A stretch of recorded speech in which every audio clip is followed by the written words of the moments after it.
Oke, part keenamnya adalah closing. Apa rahasia kesuksesan sebuah bisnis? Satu hal yang jadi kunci dan penting buat bisnis bisa semakin sukses itu rahasianya apa? Jawabannya adalah environment. Environment sangat-sangat ngaruh untuk bikin rasa ownership itu tumbuh. Gitu. Terus yang keempat, part 5 adalah hal yang paling sulit. Next, Lala.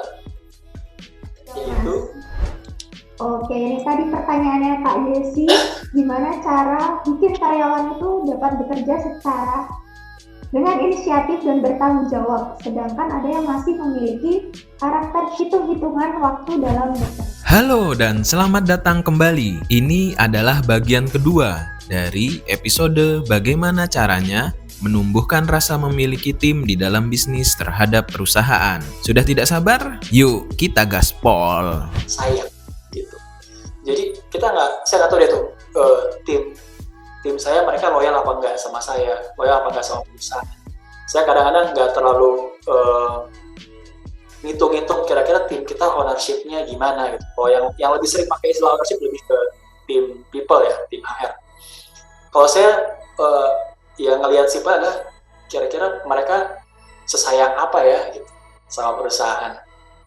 Sesayang apa, misal dulu sama Edi Photobook, sesayang apa sama Cover Super dan lain-lain. Sayang. Jadi, berikutnya adalah tadi langkah teknisnya adalah yang paling basic, paling dasar kita harus lakukan adalah memastikan ownership and accountability-nya. Terus langkah ini berikut adalah langkah non teknis, dan sebenarnya langkah non teknis ini sebenarnya yang paling matters karena tadi ownership ini adalah ownership emosional. Jadi bukan ownership legal. Mereka merasa memiliki sebagian dari perusahaan secara emosi, ikatannya ada di sana. Ketika perusahaan turun, mereka ikut sedih. Ketika perusahaan dijelek-jelekin sama orang, mereka ikut marah, dan lain sebagainya. Jadi mungkin jadinya bisa lebih simpel gitu ketika kita ngelihat sekilas gitu, cuma ngelihat kualitatif aja, pakai essence aja. Kira-kira tim kita tuh sayang nggak sih sama perusahaan ini? Ini adalah langkah non teknis berikutnya, gimana biar tim itu rasa sayangnya, rasa ownership-nya sama perusahaan bisa meningkat. Boleh next Mbak Lala. Oke. Ini langkah-langkah non teknis yang menurut saya efektif untuk meningkatkan loyalitas, meningkatkan ownership dan juga meningkatkan rasa sayang mereka sama perusahaan. Sebenarnya list saya ada 10, tapi saya share 4 aja teman-teman supaya cukup di waktunya, dan insya Allah ini juga akan cukup buat teman-teman bisa terapin ke timnya masing-masing. Nah, yang pertama adalah aspirasi. Yang pertama adalah aspirasi. Oke, ya. Yang pertama adalah aspirasi. Rasa ownership mereka sama perusahaan itu akan meningkat, akan semakin tinggi. Jadi gini, satu kata kunci lain dari langkah non teknis ini adalah ikut. Mereka akan makin sayang sama perusahaan, akan makin tinggi ownership kalau mereka merasa ikut ngasih ide.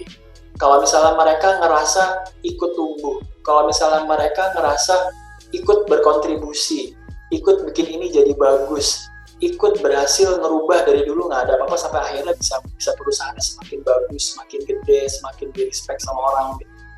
Jadi satu kata kunci adalah ikut. Nah, ikut yang pertama adalah tadi aspirasi, gimana mereka merasa bahwa mereka bisa ikut ngasih ide gitu. Mereka punya aspirasi yang itu bisa disampaikan dan itu juga ikut diterapkan ke bisnis, dan itu ngasih warna gitu. Jadi bisnis ini warnanya bukan cuma dari kita doang, tapi juga dari tim kita bisa punya ruang buat ngasih warna. Mungkin sebagian ada yang bilang bahwa tapi kan belum tentu tim kita idenya bagus gitu. Belum tentu tim kita idenya bisa diterapin. Belum tentu tim kita idenya berkualitas gitu. Karena ini tim saya misalnya fresh graduate semua nih Mas gitu. Atau tim saya kebanyakan orang-orang operasional nih gitu. Mereka bukan orang-orang yang secara proses belajarnya dididik untuk jadi thinker. Iya, satu ketika misalnya kita punya orang-orang yang bagus, punya orang-orang yang udah berpengalaman, dia udah udah pernah ngelakuin prestasi di tempat lain sebelum join sama kita. Gitu. Orang-orang seperti itu, satu hal yang paling berharga buat mereka adalah ketika mereka bisa kontribusi dan membuat legacy. Ketika mereka bisa dari sebelum mereka masuk sampai setelah mereka masuk tuh ada perbedaan permanen yang bisa dilihat. Orang-orang yang berkualitas, mereka butuh ini untuk bisa semakin ngerasa sayang sama perusahaan, semakin ngerasa bahwa semakin merasa memiliki perusahaan ini, gitu. Karena mereka ikut ngasih warna di sini, ikut membuat perbedaan dari sebelumnya kayak apa, terus jadi makin bagus. Nah, terus kalau misalnya timnya secara level berpikir belum menurut kita belum saatnya untuk ngasih ide yang strategik banget, gimana ya? Cari aja hal-hal lain yang nggak terlalu strategik gitu. Misal kita lagi pengen renovasi kamar mandi nih gitu, bikin panitia buat ide kamar mandinya mau dibikin kayak gimana. Atau misalnya kita pengen bikin acara ulang tahun buat salah satu founder misalnya, kayak ya udah kita ajakin tim untuk jadi panitia. Kita mau bikin acara syukuran, ajak mereka jadi panitia. Kayak aspirasi dan ide ini nggak selalu harus hal-hal yang dia krusial banget, ya nggak bisa begitu juga. Kita harus tahu hal-hal mana yang mereka sudah di tahap bisa ngasih ide secara strategik dan itu benar-benar kita aplikasikan. Dan di hal-hal apa yang itu harmless lah, kayak nggak akan bikin kekacauan lah ketika bahkan itu idenya mereka sengaja apapun. Jadi semakin orang punya ruang buat ngasih warna dan dia makin punya ruang buat ngasih ide, semakin tinggi juga ownership dari orang tersebut. Terus yang kedua adalah purpose dan values. Ketika perusahaan kita punya purpose, punya visi yang itu bagus untuk kontribusi ke masyarakat, bisnisnya ngasih manfaat, terus kita punya values yang baik, itu juga secara langsung akan bikin orang semakin merasa memiliki perusahaan. Kenapa ini penting? Karena tadi ya, setiap orang pasti ini lucunya. Kalau misalnya kita random nanya orang Indonesia, kamu cita-citanya apa? Gitu. Kalau misalnya ada sebagian spesifik lah, dia pengen jadi dokter, apa? Tapi itu biasanya anak-anak SD tuh, kalau saya perhatiin. Dia mulai anak SMP, anak SMA gitu-gitu ya. Atau mungkin kita tanya sama orang tuanya, ibu harapannya anaknya pengen jadi apa? Gitu. Paling sering adalah keluar nih orang Indonesia nih. Ya pokoknya gimana biar jadi orang yang bermanfaat lah buat masyarakat. Sering banget kan kayak begitu. Itu tuh udah, ya faktanya memang itu udah masuk banget ke alam bawah sadar banyak orang gitu, bahwa setidaknya ya dia jadi orang yang bermanfaat apapun yang dilakukan. Dan ketika perusahaan punya satu purpose, punya satu misi yang itu mengandung manfaat buat orang banyak, customer-nya bisa mendapatkan manfaat dan bisa lebih baik hidupnya, di situ pasti akan ada ikatan emosi yang lebih tinggi lagi. Mereka juga pengen bahwa misi ini bisa terlaksana. Terus yang berikut adalah tentang values. Kita seringkali ketika kita bahas tentang tim, apalagi kita ngebahas tentang kita mau training tim gitu, yang lebih sering kebahas adalah kita ngelakuin training hard skill ya. Karena di kepala kita training hard skill itu bisa langsung ngefek ke performance dia kerjanya jadi makin benar gitu. Kita cenderung lebih jarang gitu untuk ngasih training yang itu sifatnya lebih ke values, atau mungkin kita nyebutnya lebih ke soft skill gitu. Padahal training yang berhubungan sama values, yang berhubungan sama skill kehidupan, itu cenderung efeknya bahkan double gitu. Satu, itu akan ngefek ke performance dia. Terus yang kedua, itu juga akan lebih ngefek ke rasa ownership-nya mereka terhadap perusahaan, karena mereka merasa bahwa di perusahaan ini mereka bukan cuma dapat skill yang lebih bagus, tapi juga mereka menjadi manusia yang lebih baik gitu. Ketika seseorang join ke sebuah lingkungan dan dia menjadi lebih baik, dia jadi lebih disiplin misalnya, dia jadi tadinya nggak pernah olahraga karena di lingkungan kantor kita ada values kita harus sehat, harus olahraga, dia jadinya lebih berolahraga. Terus yang tadinya nggak suka baca buku jadi suka baca buku, yang tadinya kalau ngomong maunya ngomong terus nggak pernah mau dengerin orang, dia jadi bisa menjadi pendengar yang baik gitu.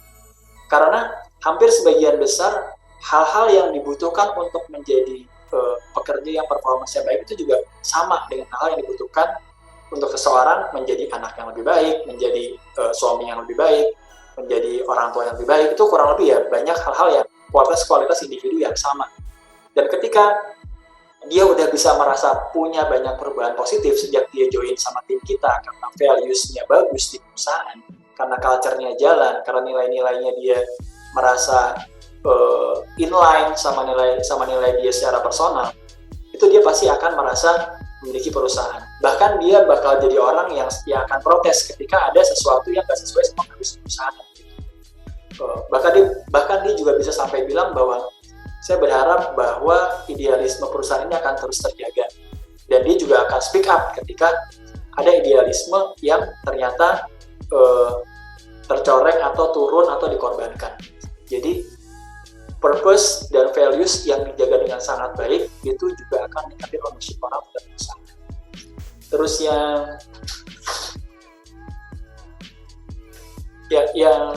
yang ketiga adalah environment.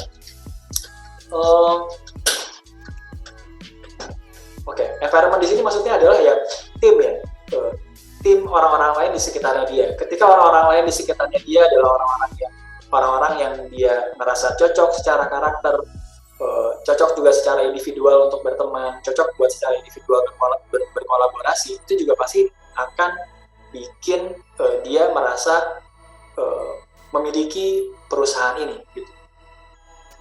Salah satu tugas utama seorang leader, salah satu tugas utama seorang owner bisnis dan tim people, tim HR adalah ketika kita bisa membuat orang-orang merasa perusahaan ini tuh kayak di rumah gitu. Sebenarnya saya juga bukan tipikal yang ngelihat tim itu kayak keluarga, enggak, saya jarang banget ngomong kayak gitu, tapi perusahaan, kantor, tim, lingkungan kantor itu terasa seperti rumah buat mereka. Mereka merasa diterima, mereka merasa antara kan gini, ada banyaklah definisi bahagia ya. Ada bahagia itu kalau misalnya wah kaya punya uang sekian, bahagia itu kalau misalnya bisa jalan-jalan kemana. Tapi yang nggak bisa dibantah adalah kebahagiaan itu ketika apa yang dia pikirkan, apa yang ada di dalam hati dia, apa yang dia lakukan itu semuanya selaras gitu. Dan orang akan merasa feels like home ketika tadi konsep-konsep nilai-nilainya dia, teman-teman dia di sini, dia bisa jadi diri dia sendiri seutuhnya. Dia bisa punya prestasi dan lain-lain di sini. Ya itulah yang bakal bikin dia ngerasa ini kayak rumah. Dan nggak semua orang secara sadar berusaha membuat bahwa company-nya ini terasa kayak rumah buat mereka. Mereka bisa ketawa di sini, mereka bisa habis-habisan kerja dan dapetin sebuah prestasi di sini. Itu saya nggak tahu ya nyebutnya gimana karena ini agak-agak abstrak. Tapi ada satu titik di mana oke, ini udah nih. Ini kantor, ini tim, ini lingkungan udah terasa kayak rumah. Kayak rumah buat saya dan kayak rumah buat tim. Dan itu adalah titik di mana ownership menjadi kolektif. Kita bahkan udah nggak bicara soal legal dan lain-lain, ownership secara legal, secara share dan lain-lain, tapi kayak semua ngerasa ini punya kita. Semua sama-sama marah kalau misalnya ada yang ganggu rumah ini. Semua sama-sama ngamuk buat tumbuh ketika ketika tumbuh itu adalah jadi goal bareng-bareng. Kayak dia nggak mau, istilah apa sih? Saya lupa, saya nggak ngerti bahasa Indonesia. Kayak they don't want to let them down gitu. Kayak dia nggak mau bikin temennya yang lain tuh jadi sedih gitu. Kayak kita pengen semuanya di sini sama-sama tumbuh, sama-sama senang dan sama-sama goalnya tercapai. Environment sangat-sangat ngaruh untuk bikin rasa ownership itu tumbuh gitu. Terus yang keempat ini ditaruhnya terakhir, tapi ini yang paling penting, dan ini sebenarnya sesuatu yang tidak selalu sederhana ya.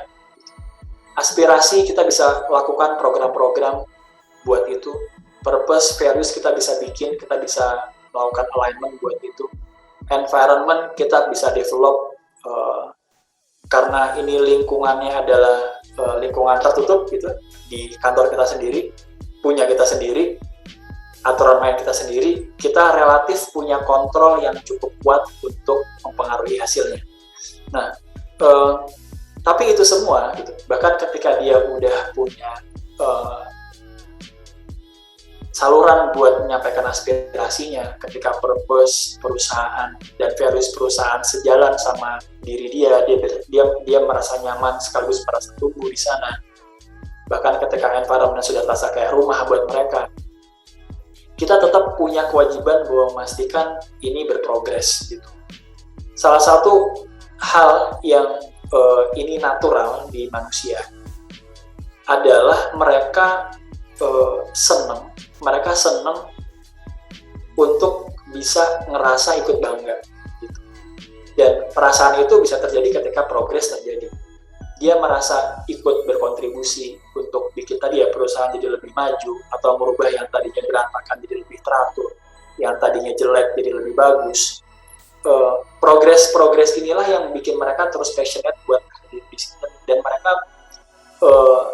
karena gini, salah satu tanda bahwa sense of belonging itu udah ada adalah ya dia bangga sama perusahaannya, dia bangga mengasosiasikan dirinya sebagai bagian dari perusahaan. Itu ya salah satu ini, karena begitu dia udah announce ke semua orang kalau dia kerja di situ, akhirnya dia jadi bertanggung jawab buat ngejagain nama baiknya, ngejagain performance-nya, ngejagain biar customer-nya puas semua gitu. Jadi progres ini adalah satu PR yang kita perlu jagain. Tiap bulan usahain ada progres sesuatu. Bahkan progres yang paling ideal pasti progres bisnis ya, ketika perusahaannya bisa semakin besar, ketika secara pendapatan mereka juga merasa tumbuh gitu. Karena biar bagaimanapun ya tetap perusahaan ini adalah perusahaan gitu. Mereka kesini bukan lagi organisasi. Siap. Mereka kesini bukan lagi organisasi volunteer sukarela gitu. Kayak di sini kita sama-sama mencari penghidupan. Jadi progres secara financial, progres secara pertumbuhan diri dia, progres secara perusahaan, reputasi namanya semakin bagus, itu perlu kita jagain supaya tadi sense of belonging-nya, ownership-nya, mereka bisa jadi ikut bangga menjadi bagian dari perusahaan. Ketika mereka ikut merasa bangga sama perusahaan, mereka akan juga ikut ngejagain, ikut merasa memiliki, dan ikut pengen pokoknya ini ladang kita bareng-bareng, kita jagain bareng-bareng, sukses gitu. Next, Mbak Lala. Nah, part 5 adalah hal yang paling sulit. Next, Mbak Lala, yaitu sabar. Jadi ngebangun ownership ini bukan sebuah proses yang instan, tapi sebuah proses yang harus dilakukan terus-menerus. Terus mungkin ada yang nanya, Mas, tapi saya ini orangnya nggak sabar. Nggak apa-apa, nggak sabar nggak apa, yang penting actionnya terus konsisten gitu. Saya juga orangnya nggak sabaran. Partner saya, Mas Ate, juga orangnya nggak sabaran. Kita pengennya semua tuh hasilnya cepet gitu. Ya pengen hasilnya cepet nggak apa-apa. Pengen hasilnya cepet nggak apa-apa. Yang penting tiap bulan ya konsisten dilakuin terus gitu. Ketika kita berusaha tiap bulan progresnya banyak dan tiap bulan terus dilakukan semua program-program buat meningkatin ownership tadi untuk bikin tim makin sayang sama perusahaan, untuk perusahaan semakin berprogres, itu ya akhirnya akan berakumulasi juga gitu. Jadi sabar, ikutin prosesnya, kadang-kadang ada yang sampai benar-benar ownership-nya udah bagus banget, butuh waktu setahun gitu. Tapi cuman kadang-kadang saya juga amnesia gitu, saya pikir dia bisa kok, ownership-nya bagus kok, si ini nggak bisa. Ya wajar mas, itu kan dia baru sebulan 2 bulan gitu, yang ini udah setahun di sini, udah lebih banyak stimulus yang kita kasih ke dia. Tapi anyway, tadi ownership ini ada di level individu dan juga ada di level grup, di level tim. Ketika tim kita secara umum ownership-nya sudah bagus dan sudah berakumulasi, maka itu juga akan cenderung, sangat-sangat cenderung untuk menular ke siapapun yang baru join sama kita. Apalagi kalau yang join tadi ya, dari awal kita udah memilih benih yang baik, orang-orang yang punya jiwa-jiwa followership yang baik. Itu mungkin dari saya, Mbak Lala dan teman-teman semua. Kita mungkin masuk ke sesi tanya jawab kali ya, atau mau break dulu? Monggo silakan Mbak Lala. Oke Mas Afrik. Nah sekarang kita akan masuk ke sesi Q&A bersama Mas Afrik. Oke, mungkin nanti akan dibuka 1-2 pertanyaan. Nah teman-teman bisa raise hand, kemudian open mic, atau teman-teman bisa tanya di kolom komentar. Silahkan teman-teman semuanya. Oke, ini mungkin kesempatan ya untuk yang raise hand duluan. Ini ada Mbak Adeline. Silahkan Mbak. Halo, selamat malam Mbak Lala, selamat malam Mas Afrik. Halo. Iya, ini saya paling seneng nih dengar Mas Afrik kalau webinar gini tuh enak gitu didengerinnya. Ya, terima kasih Mbak. Saya mau nanya Mas Afrik, jadi gini, kalau saya sih terus terang, saya usahanya sebenarnya kecil, maksudnya kayak timnya itu, maksudnya cuman sekitar 5 orang lah, 5-6 orang. Tapi memang saya sangat mengandalkan mereka karena mereka posisinya satu bisnis jasa. Dan kedua, saya terus terang domisilinya itu beda kota dengan tim saya itu.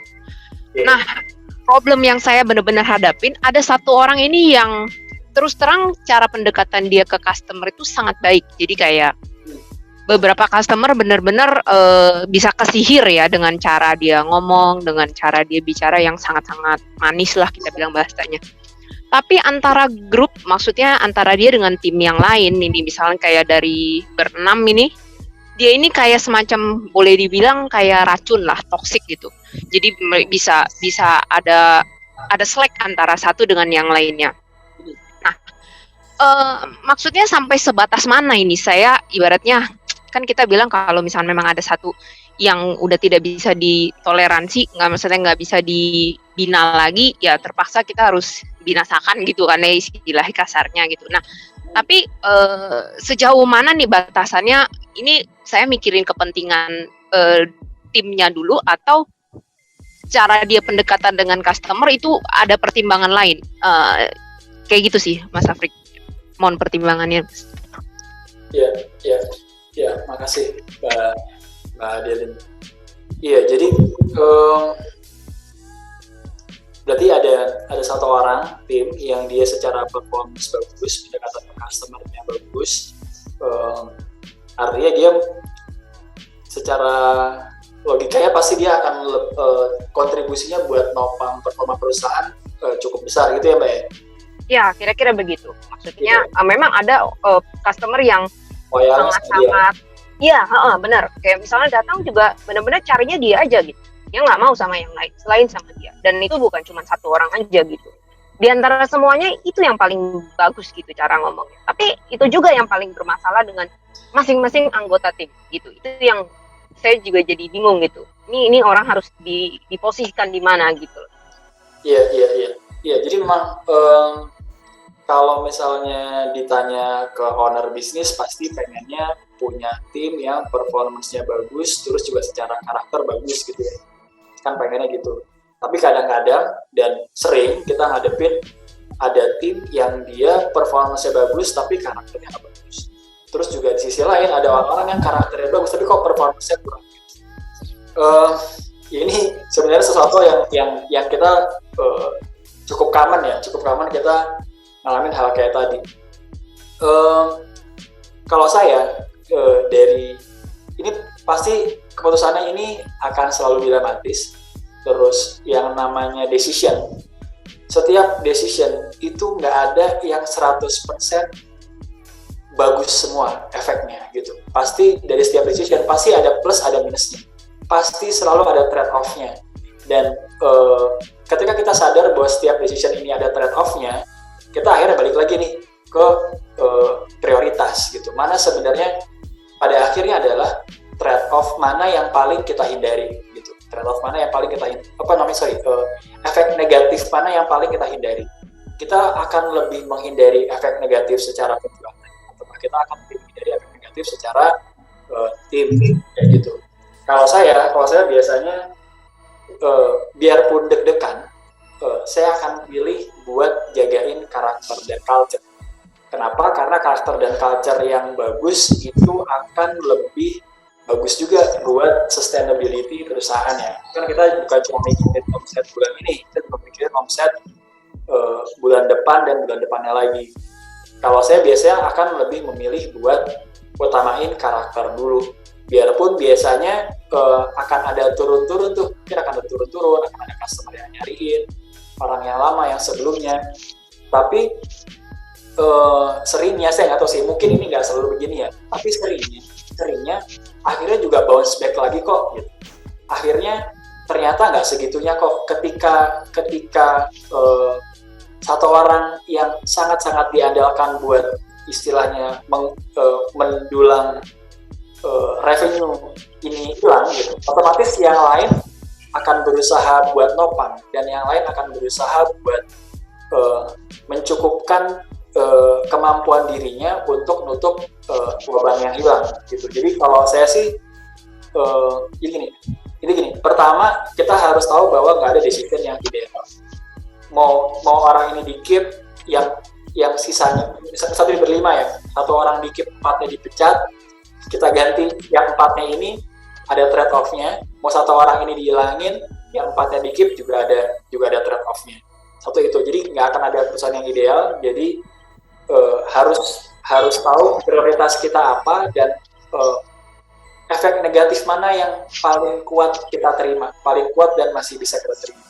Gitu. Tapi kalau misalnya ditanya ke saya, dan yang biasanya saya lakukan adalah pokoknya karakter nomor 1, karena karakter hubungannya sama culture, hubungannya sama kelangsungan bisnis jangka panjang, dan penjualan dan lain-lain biasanya seringnya sih bounce back. Karena sih saya ngalamin ada bisnis, terus ada orang high performance, karakternya jelek, yang akhirnya kita hilangin, terus bisnisnya sampai tutup tuh belum pernah sih kayaknya ya. Alhamdulillahnya gitu, alhamdulillah belum pernah. Satu dan lain hal somehow akhirnya bisa bounce back lagi, akhirnya kita bisa cari penggantinya gitu. Biarpun teknisnya juga macam-macam ya, ada yang sempat di-keep dulu berapa lama, terus kita adain sesi sharing, sesi pelatihan dan lain-lain, orang ini kita minta buat sharing, direkam dan lain-lain untuk bisa supaya knowledge-nya nggak hilang gitu. Kayak ilmu yang dia punya, ilmu yang udah sempat kita ajarin, ada orang yang performanya bagus, kita sempetin dulu buat dia sharing, dan itu jadi bekal lah buat kita kalau seandainya kita nanti berusaha buat survive ada di. Itu kali ya sedikit pendapat dari saya. Oke. Oke, semoga terjawab ya Mbak Arilin. Oke, Mas Afrik. Oke, siap. Thank you. Ya. Oke, ini juga banyak yang menambahkan di kolom komentar, memberikan saran gitu. Ini ada siapa ini? Ada Pak Suryatama. Kalau saran saya, dipertahankan saja Mbak, tapi bedakan posisinya. Gimana nih Mas Afrik?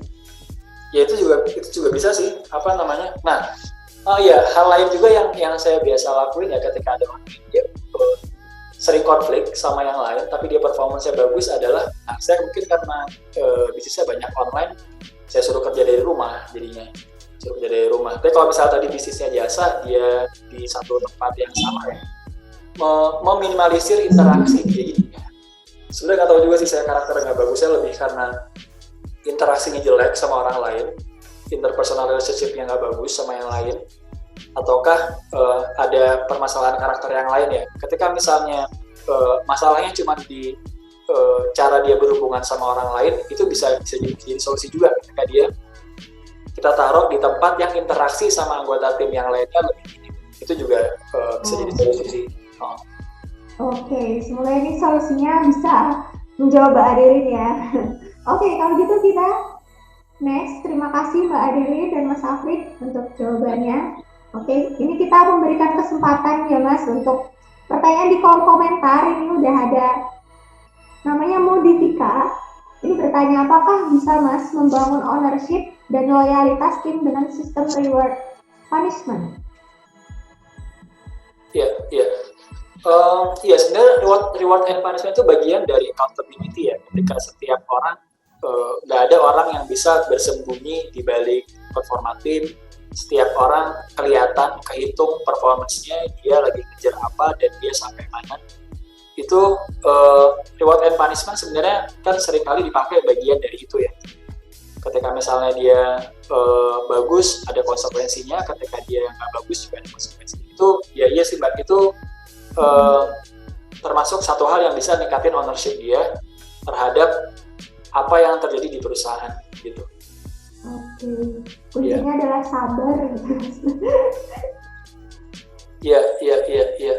Oke Mas. Oke Mas, terima kasih. Ini jawabannya semoga menjawab Kak Modifika ya tadi. Oke, ini karena sudah malam nih, berikan satu kesempatan atau sudahi saja ini Mas? Oh, satu lagi boleh, Mbak Lala? Oke, satu lagi terakhir ya teman-teman untuk menutup sesi pada Zoom hari ini nih. Ada Kak Yesi sudah raise hand. Silahkan Kak Yesi untuk open mic. Oke, terima kasih Mbak Lala.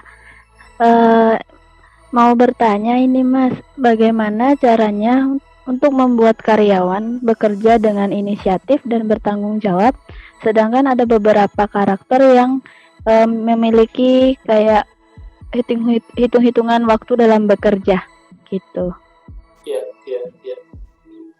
Iya, makasih pertanyaannya Mbak Yesi. Iya, jadi tadi ya ketika kita bahas tentang followership, jadi secara followership itu kita bisa ngebagi anggota tim. Saya minum sebentar ya. Siap Mas. Oke, ini tadi pertanyaannya Kak Yesi, gimana cara bikin karyawan itu dapat bekerja secara dengan inisiatif dan bertanggung jawab, sedangkan ada yang masih memiliki karakter hitung-hitungan waktu dalam bekerja. Nah ini tipikal hitung-hitungan, perhitungan gitu ya teman-teman. Mungkin boleh di kolom komentar kalau ada yang mengalami hal yang sama. Ya. Jadi tipe-tipe follower orang berdasarkan followership-nya itu ada beberapa macam dan kita memang perlu memetakan. Dan itu sesuatu yang sebenarnya wajar ya. Ada orang dengan tipe-tipe ini. Ada yang dia tipenya adalah active follower. Active follower ini yang paling ideal. Artinya dia orang-orang ini adalah orang-orang yang dia mau follow leadernya. Dia juga merasa memiliki goal perusahaan. Tapi dia orangnya kritis tapi aktif. Dia ketika misalnya ada sesuatu yang menurut dia nggak pas, dia speak up, tapi dia aktif buat ikut membantu, dia ngelakuin inisiatif, dan dia berkontribusi positif sama tim. Ada juga yang disebutnya adalah conformist follower. Jadi dia follower dari leadernya, dia nurut sama leader, tapi dia yes man banget. Oke, nggak ada kritis-kritisnya, nggak ada speak up-nya, nggak ada berpendapat-pendapatnya, pokoknya semuanya yes aja terus. Dan ya ini ada juga tipikalnya yang kayak gitu. Ada juga tipikalnya yang dia lebih sebagai passive follower ya. Passive follower ini ya mereka adalah orang-orang yang dia follower, dia bisa nurut, tapi dia tuh kayak yang harus diawasin terus-menerus. Terus ada juga tipikal yang dia istilahnya alienated follower. Dia adalah orang-orang yang dia kritis, pokoknya dia sering menentang kebijakan perusahaan, terus juga nggak ada inisiatifnya,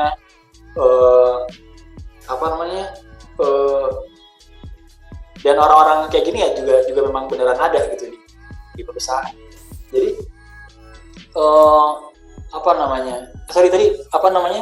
pertanyaannya gimana Mbak? Orang-orang karakter yang hitung-hitungan tadi ya dalam bekerja ya. Iya.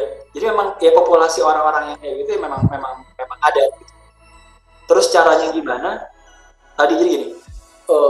Kalau menurut saya memang ada basic dan bakat-bakatan orang yang dia punya tipikal yang punya inisiatif bagus, terus dia ikut aktif dan lain-lain. Itu ada orang-orang yang punya kecenderungan kayak tadi. Tapi juga ada orang-orang yang dia ya udah ini semua transaksi, dia digaji sekian, kewajibannya apa, haknya apa, ya semua udah sesuai sama itu aja. Ya sebenarnya cara buat ngunci itu semua tadi ya dibalikin lagi ke ownership and accountability. Gimana semua orang itu punya goal yang jelas dan dia dievaluasi berdasarkan goalnya tersebut. Jadi dan yang lebih kita sering tekankan adalah goalnya dia apa, terus udah tercapai sampai mana. Jadi bukan terbatas sama job desk-nya dia atau bahkan waktunya dia. Hal paling simpel yang kita bisa lakuin adalah misalnya dia punya goal harian. Terus setiap hari sebelum pulang, kalaupun dia nggak ada inisiatif, terus juga dia hitung-hitungan banget soal jam kerja gitu. Ya udah pokoknya dia misalnya di jam 5 cabut, jadi jam 5 sebelum dia pulang dia wajib check out, kirim WA ke kita. Goalnya dia berapa atau goalnya dia apa, tercapai sampai sore ini berapa, dan yang mau dilakuin supaya besok lebih baik apa. Kayak sesimpel hal itu aja kita lakuin, itu akan lama-lama bisa mengekspan kontribusinya dia dari yang sebelumnya cuma hitung-hitungan, pokoknya cuma mau ngerjain yang sesuai sama job desk, cuma mau kerja sampai jam sekian. Begitu fokusnya kita alihkan terus setiap hari, fokusnya adalah ke goalnya dia apa, goal individunya apa, tercapainya sampai hari ini berapa, terus yang mau dilakuin apa gitu. Kayak dia akan stimulusnya pasti akan lebih beralih ke sana dibandingin ke hitung-hitungannya. Dan di sisi lain juga tadi ya, kalaupun dia hitung-hitungan, dia nggak mau nambah waktu gitu untuk ngerjain kerjaannya, tapi seenggaknya dia tahu dengan apa dia akan dievaluasi. Bisa jadi dia tetap juga nggak lembur, tapi kerjaannya selesai karena dia akhirnya nyari cara gimana biar goal ini tercapai, sedangkan dia nggak harus nambah waktu kerja gitu. Karena menurut saya pada dasarnya semua orang akan cenderung untuk mikirin sesuatu yang dengan itu dia dievaluasi. Ketika dia dievaluasi untuk hal yang jelas secara performance dan goal, dia menjadi accountable, dia nggak bisa berlindung lagi di balik job desk dan rutinitas, tapi dengan goal yang spesifik, ya dia pasti akan mikirin gimana caranya supaya itu bisa terlibat. Gitu sih kalau saran saya Mbak Lala. Jadi dikuatin lagi di accountability-nya, gimana biar dia punya goal individual yang spesifik, dan itu bisa kita kontrol tiap hari, terus kita evaluasi tiap bulan. Oke. Thank you Mas Afrik, jawabannya semoga menjawab Mbak Yesi ya tadi. Untuk jawabannya ini menarik banget karena memang butuh teknis dan non teknis tadi nih teman-teman. Jadi butuh goal harian, nanti dimonitoring, kemudian dievaluasi gitu. Iya, terus juga ya tambah sedikit kalau misalnya tadi ya soal hitung-hitungan dan lain-lain, sebenarnya sebenarnya materi yang berbeda, tapi satu hal yang bisa lama-kelamaan mengurangi sifat hitung-hitungan itu adalah ya tabungan emosi ya. Semakin kita luangin waktu buat ngobrol, buat ngedengerin aja, buat apresiasi, buat ngasih support, buat ngasih stimulus untuk ngebantu dia mencapai goalnya, itu biasanya makin lama-kelamaan secara alamiah akan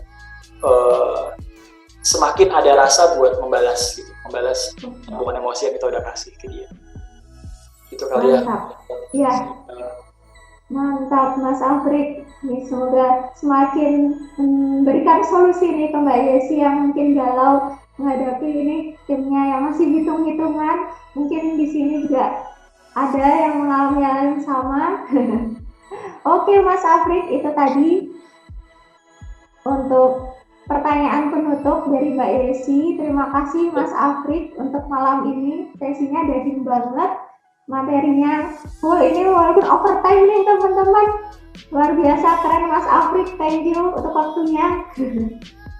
Sama-sama. Oke, tapi sebelum itu kita ada slide untuk closing ya Mas? Ya. Oke, ya.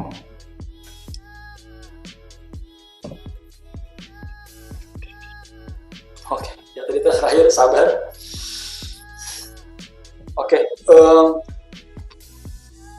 Oke, part ke-6-nya adalah closing. Apa rahasia kesuksesan sebuah bisnis?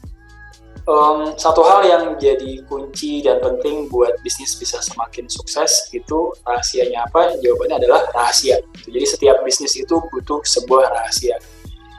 Pada akhirnya apa yang kita lakukan, produk atau jasa yang kita punya itu akan berkompetisi di luar sana dengan produk dan jasa yang juga ditawarkan sama orang lain, dan nggak bisa kita punya keunggulan, punya sesuatu yang berbeda, punya sesuatu yang lebih kalau kita nggak punya rahasia gitu. Ini juga yang kita perlu tambah di company masing-masing. Ini saya titipan dari teman-teman Aksoro, bahwa make sure pastikan bahwa seiring dengan berjalannya waktu semakin banyak rahasia dan knowledge yang dipunya sama perusahaan. Dan salah satunya adalah yang paling susah di-copy adalah rahasia untuk kita bisa ngelola tim dengan lebih baik gitu. Saya pengen sekalian rekomendasiin buat teman-teman semua untuk ikutan Growth Hacking with Super Team-nya dari teman-teman Aksoro. Kenapa? Karena itu ada banyak banget wisdom di sana, knowledge dan hal-hal teknis yang daging banget di sana, yang itu nggak bakal dapet di sekolah dan nggak dapet di buku, dan itu sifatnya rahasia banget. Yang ketika misalnya kita bisa punya sesuatu yang nggak orang lain punya, itu pasti akan jadi tambahan competitive advantage buat kita. Kita bisa ngelakuin yang orang lain nggak bisa. Sekali lagi, rahasia yang kita punya dan kita akumulasi akan membuat kita bisa ngelakuin sesuatu yang orang lain nggak bisa. Gitu. Tadi sih kalau nggak salah untuk Growth Hacking with Super Team, metode-metode itu kita ngejaga banget, di-keep banget. Setiap tahun cuma buka 2 kali, dan sekali buka maksimal cuma pesertanya 50 orang di settingnya. Kenapa begitu? Karena kita tahu nanti begitu ini di-share, pasti yang tahu bertambah kan, dan kita nggak pengen yang tahu terlalu banyak gitu. Jadi kalau pengen ngerasain banget efek-efeknya, bisa nanti ngontak ke Mbak Lala. Tinggal 5 seat ya Mbak Lala? Iya. Itu. Siap-siap. Thank you. Dari saya itu aja teman-teman semua. Mudah-mudahan ini jadi sesi yang bermanfaat untuk kita semua, termasuk juga jadi ingat dan menambah pemahaman buat saya. Thank you teman-teman semua. Makasih juga teman-teman yang udah sharing di kolom komentar, bantu untuk ngasih insight-insight dan solusi-solusi lain buat teman-teman yang bertanya tadi ya. Thank you, terima kasih. Thank you Mas Afrik. Ya. Atas waktunya, atas materinya. Ini sebelum kita akhiri, kita akan foto bersama nih teman-teman semuanya. Boleh ya?